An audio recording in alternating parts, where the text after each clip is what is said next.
है श्रेष्ठता का लक्षण। श्रेष्ठता का लक्षण प्राकृत साहित्य में बहुत सुंदर गाथा का उल्लेख मिलता है। जे जना आर्यानि कम्मं कुर्वन्ति आर्यं आर्येयमित्येयं मुच्यन्ते भवसागराः मुच्यन्ते भवसागराः।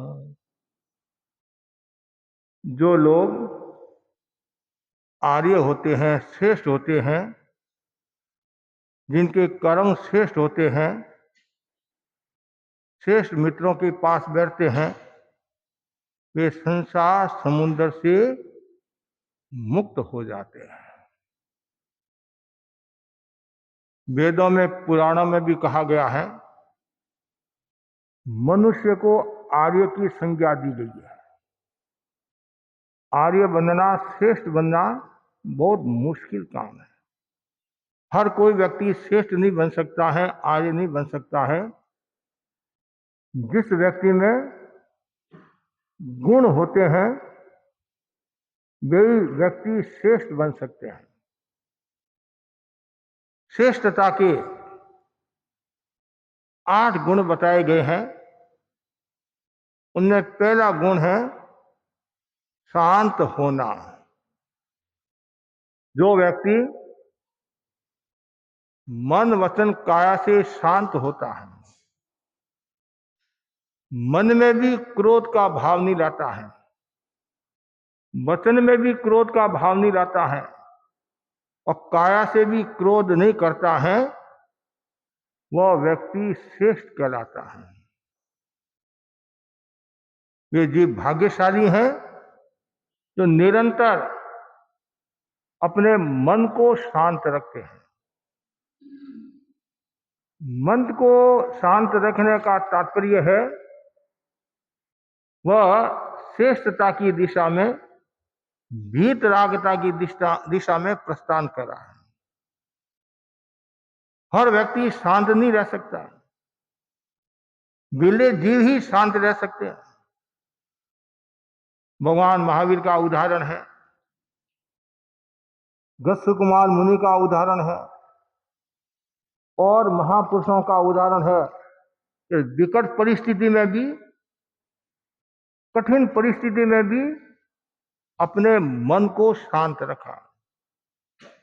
जो व्यक्ति मन को शांत रखता है उसके भीतर में कभी भी नेगेटिव भाव नहीं आता है, पॉजिटिव भाव रहता है।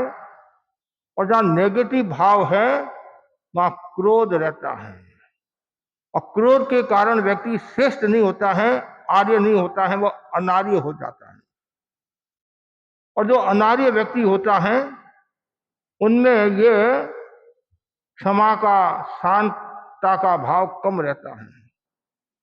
कभी कभी आप कहते हैं कि महाराज इसमें संस्कार नहीं है, बोलने का विवेक नहीं है, मूर्ख है, अनाड़ी है, अनाड़ी है, अज्ञानी कहते नहीं। तो जो शांत होगा, परिस्थिति को समझने वाला होगा, तो समझना चाहिए उसके भीतर में श्रेष्ठता का लक्षण है। कवि ने बड़ा ही सुंदर कहा है, गारी अंगारा क्रोध जल, गारी अंगारा क्रोध जल, निंदा धुआं होए, इन तीनों को परिहरे साध कहावे सोए। बहुत सुंदर दुआ है। पहला बताया है गाड़ी, गाड़ी मैंने गाड़ी, गाड़ी है वो अंगारा के समान है, गाली अंगारा के समान है। जब अग्नि प्रज्वलित होती है चिंगारियां फोड़ती हैं, तो वैसे ही क्रोध से हृदय की चिंगारियां बाहर निकलती हैं, क्रोध की चिंगारियां बाहर निकलती है, जिससे आत्मा का नुकसान होता है। तो फिर जैसे ही वो चिंगारियां निकलती हैं, ऊपर उड़ती हैं, तो क्या होता है, जब गाड़ी आती है तो क्रोध भी ऊपर उड़ता है। और फिर धुआं, तो क्रोध, चिंगारियां ऊपर उड़ती है, धुआं होता है, तो क्रोध और साथ में धुआं को, निंदा को धुआं का है।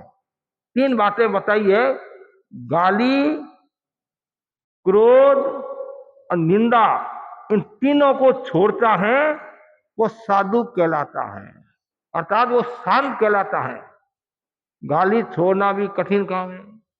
कुछ लोगों के मुंह पर तो गाली रहती, बात भी करते हैं वो गाली से ही बात करते हैं। वर्तमान में तो काफी बदलाव आया है। पहले के लोगों के बारे में सुनते हैं, बात करते सिर्फ गाली बिना वो बात ही नहीं करते, गाली बिना बात ही नहीं करते। तो जो गाली छोड़ता है, क्रोध छोड़ता है, निंदा छोड़ता है, वह साधु। और जिसके भीतर में निंदा का भाव रहता है उसका मन अशांत रहता है, और अशांत मन वाला कभी भी आर्य श्रेष्ठ नहीं हो सकता है। जो शांत मन वाला है, हर परिस्थिति में अपने आप को आलोकित करता है, संतुलित रखता है, प्रकाशित करता है, वह व्यक्ति श्रेष्ठ कहलाता है। दूसरा जो सूत्र बताया वो सुंदर है, सहनशीलता। श्रेष्ठ कौन? जो सहनशील है, जो गम खाता है, सेठ की तरह गम खाता है, बड़े लोगों की तरह गम खाता है। शांत होना और सहनशीलता में अंतर है। मन को शांत रखना, और जितना ज्यादा जो व्यक्ति सहन करेगा उतना ही उसका विकास होगा। आचार्य महाप्रकृति के शब्दों में, सहन करो सफल बनो। सहन करो, हर परिस्थिति में कभी भी ऊंचा नीचा भाव नहीं आए, हमेशा समता का भाव रहे, सहनशीलता का भाव रहे। सहनशीलता आत्मा का बहुत बड़ा गुण है। जिसके जीवन में सहनशीलता होती है वह व्यक्ति आदरणीय हो जाता है। वह व्यक्ति एक दिन वीतरागता की ओर प्रस्थान कर लेता है। और जो जितना ज्यादा सहनशील होगा उतना ही उसका व्यक्तित्व में निखार आएगा। जितना ज्यादा सहनशील होगा वह उतना ही मेमोरी पावर वाला होगा। सहनशील जो व्यक्ति होता है उसकी मेमोरी भी स्थिर रहती है, मेमोरी भी बढ़ती है, और क्रोध में मेमोरी चली जाती है। गीता में भी बताया है, जो व्यक्ति क्रोध करता है तो धीरे धीरे स्मरण शक्ति कमजोर हो जाती है। और जैन दर्शन, जीवन विज्ञान भी यही बात कहता है, निरंतर जो क्रोध में रहता है सोचने की क्षमता कम हो जाती है, और सोचने की क्षमता कम हुई तो मेमोरी भी उसकी कम हो जाएगी, और धीरे धीरे ऐसी स्थिति आएगी कि सामने कौन खड़ा है पता ही नहीं चलेगा। इसलिए हमेशा सहनशीलता का विकास करो, और जो जितना ज्यादा सहन करेगा वह उतना ही सफल होगा, और जो सफल होगा वह व्यक्ति श्रेष्ठ होगा। तीसरा जो सूत्र बताया बहुत महत्वपूर्ण है, वह ये दानशीलता। श्रेष्ठ कौन? जो दानशील है, दाता है, देने वाला। लेकिन देने वाले कम हैं, लेने वाले ज्यादा होते हैं, फिर भी अपने आप को श्रेष्ठ मानते हैं। 1 रुपया देते हैं, 100 रुपया लेते हैं। महाराज मैं बहुत बड़ा दानवीर हूं। क्या दानवीर है तुम? 1 रुपया दिया और 500 रुपया लिया, कहां दानवीर हो गया? दानवीर वह होता है, दानशीलता का गुण हर किसी में नहीं होता है, जो दान देकर भूल जाता है। विसर्जन, जो हमारे यहाँ शब्द आता है ना, गुरुदेव तुलसी ने एक शब्द दिया विसर्जन, और एक है वितरण। विसर्जन भाव 4 है उदय को छोड़कर, और वितरण भाव कितने हैं? 2, उदय और परिणाम। तो वितरण जहां है वहां फिर रूप दूसरा होता है, और विसर्जन का रूप दूसरा होता है। विसर्जन में अनासक्ति का भाव रहता है, कोई पदार्थ के प्रति आसक्ति नहीं, वस्तु के प्रति आसक्ति नहीं, नाम के प्रति आसक्ति नहीं। तो जो विसर्जन की भावना रखता है, जो दानशीलता जिसमें गुण है, वह श्रेष्ठ कहलाता है। ग्रंथों में बताया गया है, दान देने से शत्रुता समाप्त होती है, दान देने से व्यक्ति महानता को प्राप्त होता है, और दान देने से राजा भी उसका सम्मान करता है, और सुपात्र दान देने से अपूर्व निद्रा होती है, कर्मों की निद्रा होती है, व्यक्ति शुद्धता को प्राप्त होता है। सुपात्र दान का बहुत बड़ा मूल्य है। हमेशा भावना भाव और मेरा दिन आए मैं सुपात्र दान दूं, ये श्रेष्ठता का लक्षण है। कुछ हमारे श्रावक श्राविका ऐसे हैं तो निरंतर जब भी भोजन करते हैं और वो भोजन सूझता है तो पहले भावना भाते हैं, मुनिराज पधारे और मैं मेरे हाथ से व्रत निभ जाऊं। ये 12 व्रत का बहुत बड़ा मूल्य होता। सुपात्र दान, हर किसी को दान देना धर्म नहीं है, सुपात्र को दान अर्थात जो दान लेने के लायक है उसको दान देना धर्म है। सत्य गुणस्थान का जो धनी है, जो साधु मुनिराज है, उनको 12 व्रत मिल जाता है। हर किसी को आपने दिया वो 12 व्रत की श्रेणी में नहीं आता है, वो तो संसारी है, इस हाथ से लो और इस हाथ से दो, ये संसार का स्वरूप है। और कभी कभी आपके मन में दया का भाव आ जाता है, कभी अनुकंपा का भाव आ जाता है, कभी मोह का भाव आ जाता है, कभी नाम का भाव आ जाता है, उसके वशीभूत भी होकर आप देते हैं। लेकिन सुपात्र दान में वो भावना नहीं रहती है, उनमें एकमात्र भावना कर्म निद्रा की होती है। और उसमें भी यदि ये भावना आ जाए कि मैं महाराज को इतना दान दूं, महाराज मेरी प्रशंसा करेंगे, लोगों के बीच में बताएंगे, तो फिर रूप दूसरा हो जाएगा, तो रूप दूसरा हो जाएगा। इसलिए दानशीलता, इसमें देने का गुण है, वो व्यक्ति श्रेष्ठ कहलाता है। कपिला दासी थी, राजा सैनिक और कपिला दासी की जो बात आती है, भगवान ने कहा राजा सैनिक यदि नरक को टालना है तो कपिला दासी के द्वारा तू दान दिला दे। कपिला बोली मैंने तो लेना सीखा है, देना नहीं सीखा है। लेना सीखा, देना नहीं सीखा है। कहते जबरदस्ती उनके हाथ से दान दिलाया गया। तो बोली मैं दान नहीं दे रही हूं, मेरा ये चाटू है, जो भी चम्मच है वो दान दे रहा है। वो क्यों? एक तो वो अभवी थी, कपिला अभवी थी, दूसरी बात उसके मन में वो भावना ही नहीं आती थी मैं किसी को दूं। लेना है तो हर समय तैयार रहती है। तो दान भी हर कोई व्यक्ति दे नहीं सकता है, जिनके अंतराय कर्म का शोषण होता है वही व्यक्ति दान दे सकता है। कभी कभी घर में सब कुछ है तो भी वो दान नहीं दे पाता है। और जो दान देता है, दानशील व्यक्ति होता है, वो आर्य होता है, श्रेष्ठ होता है। ये तीसरा सूत्र हो गया। चौथा जो सूत्र बताया गया है वह स्थिर चित्त, जिसका चित्त स्थिर होता है वह श्रेष्ठ। जिसका मन चंचल है और 2 मिनट यहाँ बैठता है, 5 मिनट वहां बैठता है, 10 मिनट वहां बैठता है, घूमता फिरता रहता है, मन अस्थिर है, चित्त अस्थिर है, तो वो श्रेष्ठ नहीं होता। इसलिए सबसे पहले साधना में बताया जाता है पहले तुम स्थिर चित्त वाला बन, चित्त को स्थिर कर। चित्त स्थिर हो गया तो बेड़ा पार हो जाएगा। लेकिन कठिन काम है, कहना तो सरल है। आप यहाँ व्याख्यान सुनने के लिए आए और यहाँ भी आपका मन भटक जाता है, अस्थिर हो जाते हैं, चित्त किधर किधर घूमने लग जाता है कि जल्दी पूरा होए व्याख्यान, मैं वहां जाऊं, ये करूं, वो करूं, वो करूं। किसी के मन में भी आ सकता है, हमारे मन में भी आ सकता है, आपके मन में भी आ सकता है। क्यों? हमारा जो मन है वो चंचल है, चित्त है वो चंचल है। इसलिए कहा गया नहीं, मन लोभी मन लालची मन चंचल मन चोर, मन के मते न चालिए पलक पलक में और। तो इसलिए श्रेष्ठ वो होता है जो स्थिर चित्त वाला है, चंचल चित्त वाला नहीं है, अस्थिर परिणाम वाला नहीं है। कभी कभी अस्थिर परिणाम आ जाते हैं, जैसे थोड़ा सा भी मैंने कुछ कह दिया, या गुरु ने शिष्य को कुछ कह दिया, बाप ने बेटे को कुछ कह दिया, या सासू ने बहू को कुछ कह दिया, और तत्काल वो अस्थिर चित्त वाली हो जाती हैं और कभी गलत कदम भी उठा देती हैं और ऐसा नाच नचा देती हैं। बेचारी सासू देखती रह जाती हैं, गुरु देखते रह जाते हैं। इसलिए स्थिर चित्त वाला होता है और श्रेष्ठ होता है। हमेशा मन में ये भावना भाव, मेरा चित्त स्थिर है, अस्थिर चित्त वाला नहीं हूं। अस्थिर चित्त वाला का मतलब है मन में शंका का भाव भी हो सकता है। कभी कभी अस्थिर चित्त वाला होता है तो मैंने कोई बात आपको कही अच्छी है और किसी ने कहा, वो बात से आप विचलित हो गए, अस्थिर परिणाम वाले हो गए, अस्थिर भाव वाले हो गए, तो साधना में सफल नहीं होंगे। साधना में सफल होना है, ध्यान में प्रवेश करना है, तो सबसे पहले क्या बताया जाता है?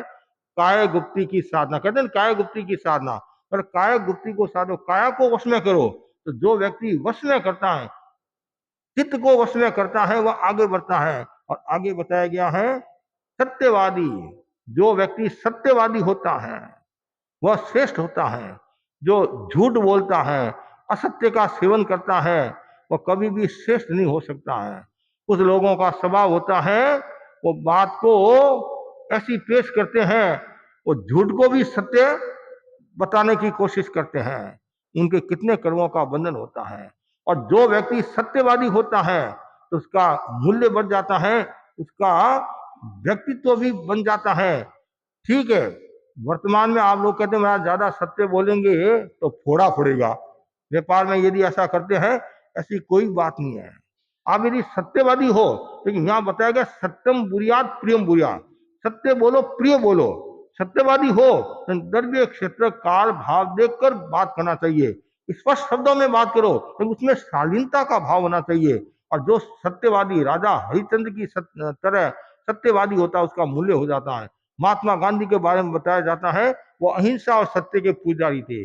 भगवान मतलब आचार्य भिक्षु के बारे में बताया जाता है, और हम पढ़ते हैं उन्होंने सत्य के खातिर गुरु से भी नाता तोड़ दिया, गुरु से नाता तोड़ दिया। उनके क्या कमी थी?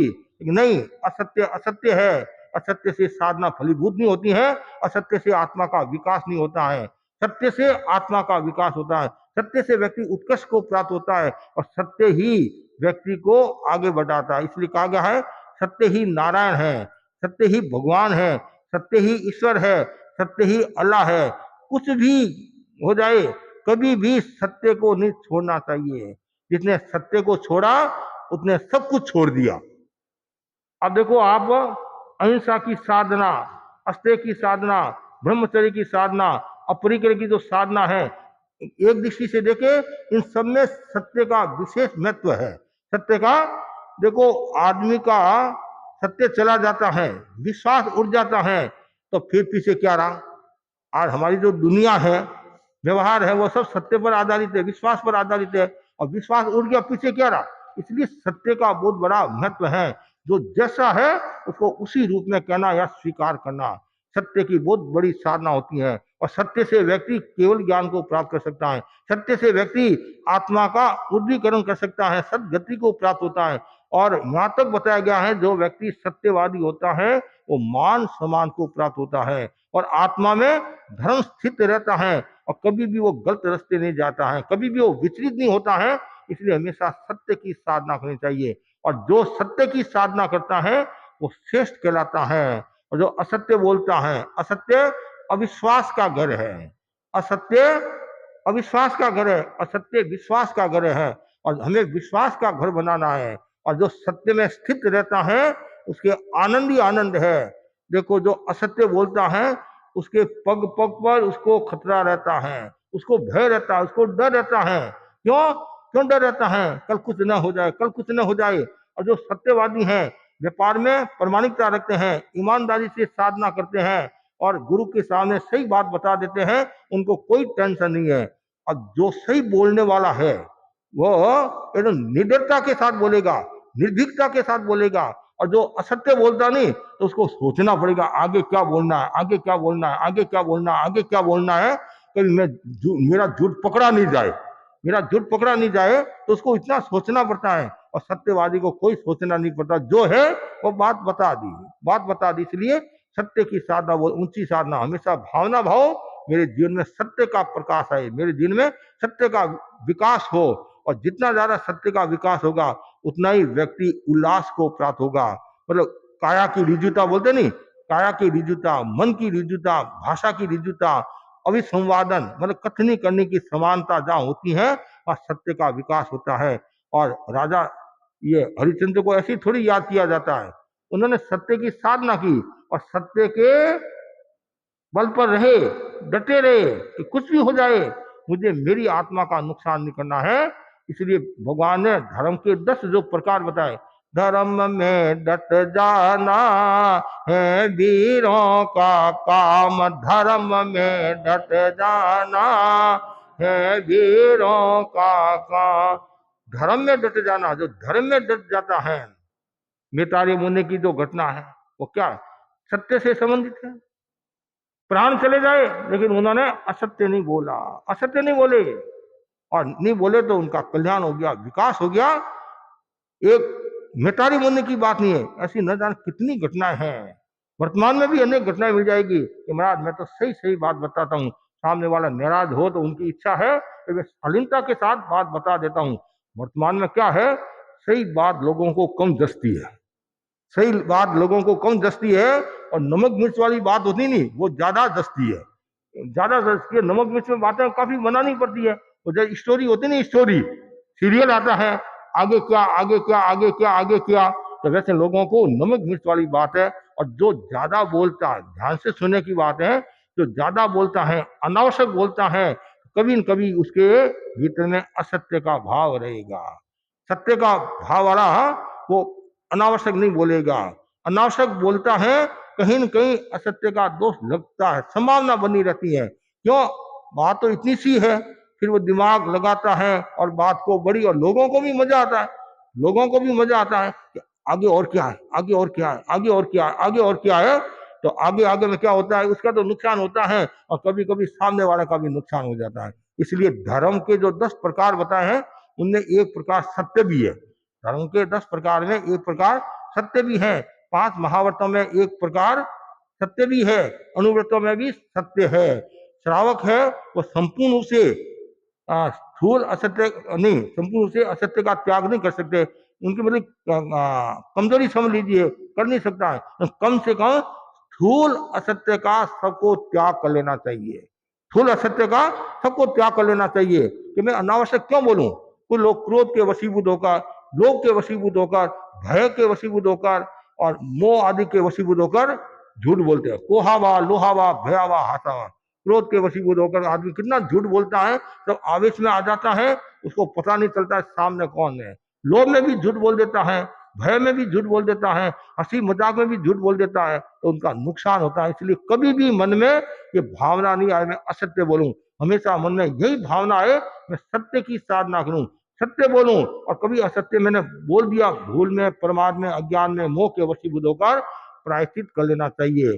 कभी कभी हम प्रवचन करते हैं, कभी कभी भूल से कोई गलत बोल दिया जाता है, कोई जानकारी का अभाव में है, तो जैसे ही पता चलता है मिथ्यामि दुक्कड़म बोलते हैं और वापिस क्लियर करते हैं। क्यों? मैं जो बात आपको बता रहा हूं तो जनता विश्वास, क्यों महाराज जो बता रहे हैं वो सही बात है, और मैं यदि ऐसे ही बताता रहूंगा तो फिर जनता का विश्वास उठ जाएगा, जनता आएगी नहीं। इसलिए आचार्य जो भी बात कहते हैं वो सोच विचार कर कहते हैं। क्यों? आचार्य ने जो बात की है पूरा संघ स्वीकार करता है, और आचार्य भी यदि कोई गलत स्टेटमेंट देता है तो समाज में, संघ में एक वहां कोई स्थिति हो जाती है। इसलिए जो मुखिया है, घर के जो मुखिया है, साधु समाज है, कोई भी है, इन सबको सत्य की साधना करनी चाहिए। और जितनी ज्यादा सत्य की साधना होगी उतना ही उसका व्यक्तित्व बनेगा और वो श्रेष्ठ इंसान की श्रेणी में आएगा, श्रेष्ठ साधु की श्रेणी में आएगा। और आगे बताया गया है जितेंद्रिय। श्रेष्ठ कौन होता है? जो जितेंद्रिय होता है। जितेंद्रिय का मतलब 5 इंद्रियों को जीतने वाला।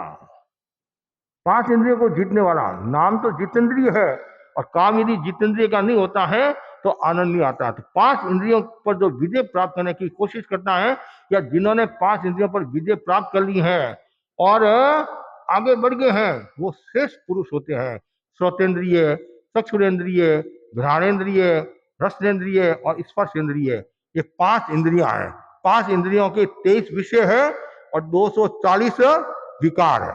विकार क्या है? 240 विकार है।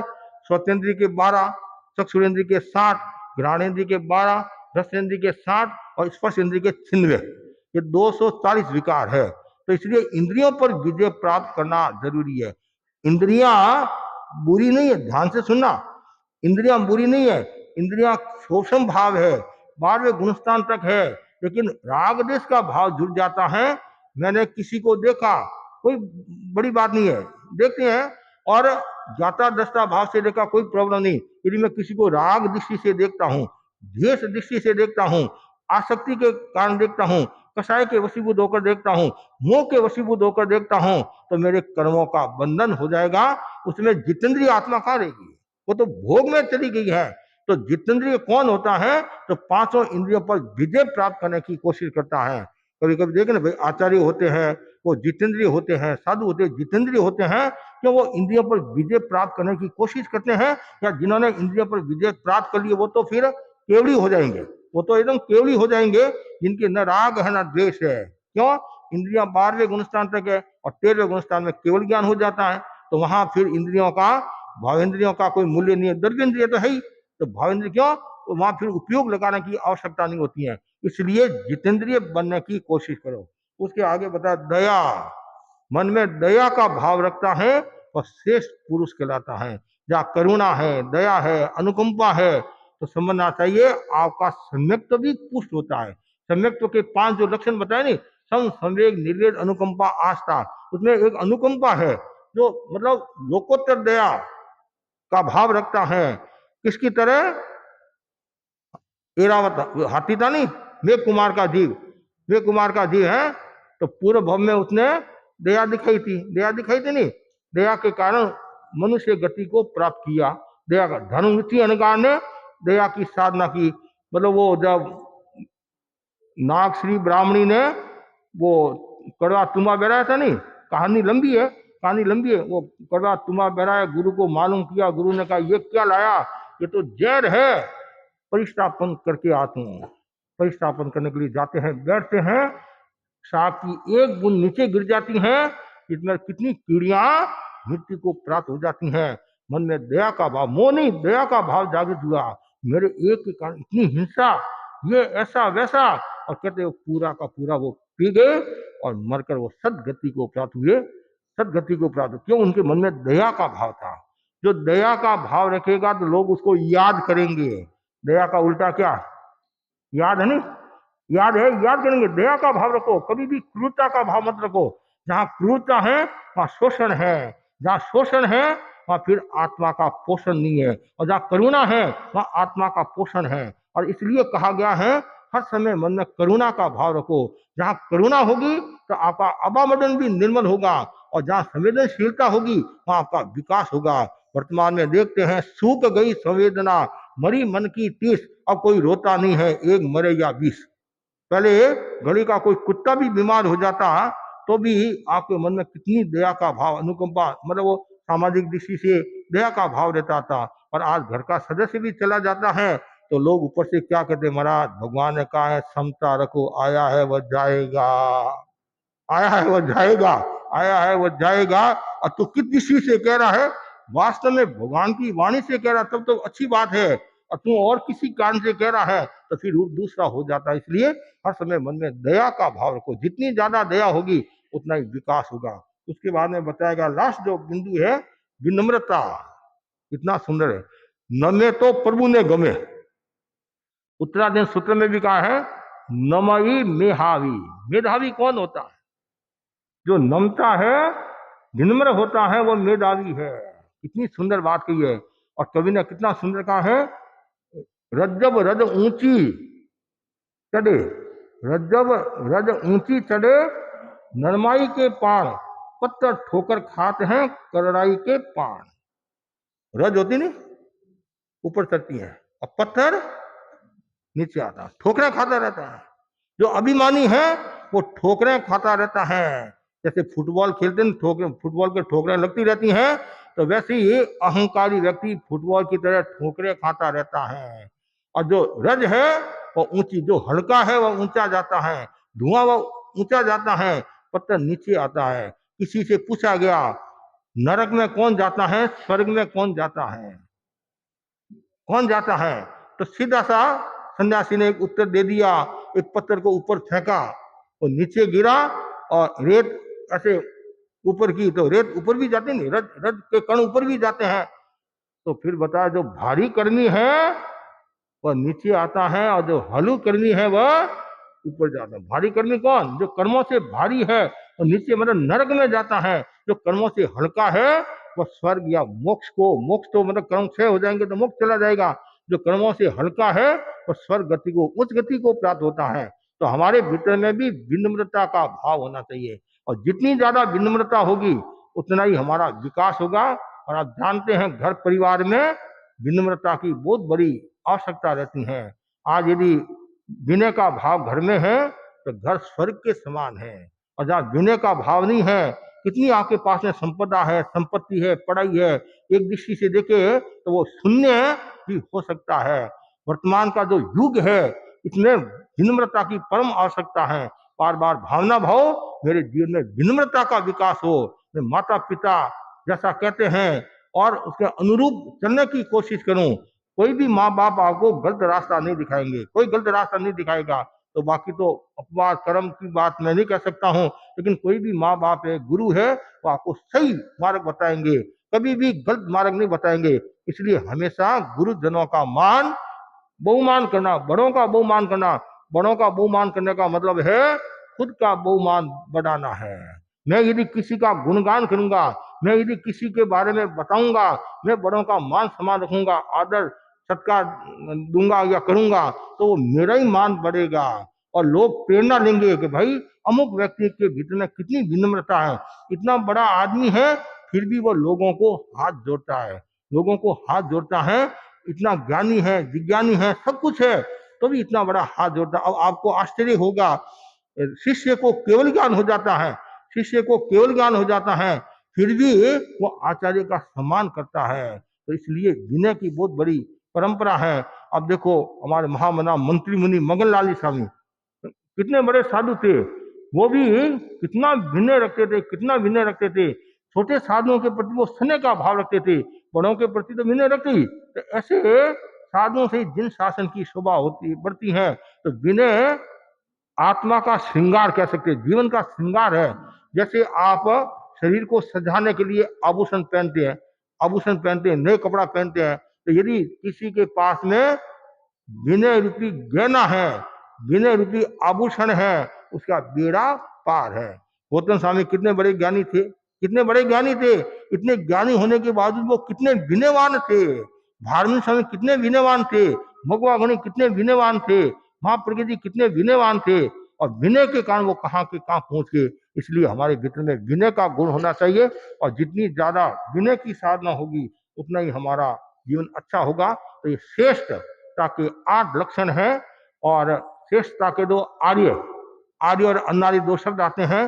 जहाँ संस्कारों का विकास होता है, सुसंस्कारों का विकास होता है, वह आर्य है, और सुसंस्कारों का विकास नहीं होता है, वह अनार्य है। तो जो श्रेष्ठता के जो लक्षण है ये 8 है। शांत होना, दूसरा है सहनशीलता, तीसरा दानशीलता, चौथा स्थिर चित्त वाला, पांचवा सत्यवादी तथा जितेंद्रिय, सातवां दया, और आठवां विनम्रता। ये 8 गुण जिनमें होते हैं वो व्यक्ति श्रेष्ठ कहलाता है, आर्यवान कहलाता है। तो आप भी भावना भाव मेरे जीवन में ये 8 गुणों का अवतरण हो, और है तो इनको और ज्यादा मैं विकसित करूं, और कहीं कमी है उसको दूर करने की कोशिश करूं। आज हमारे बीच में हैदराबाद से समागत मिलाप चंद जी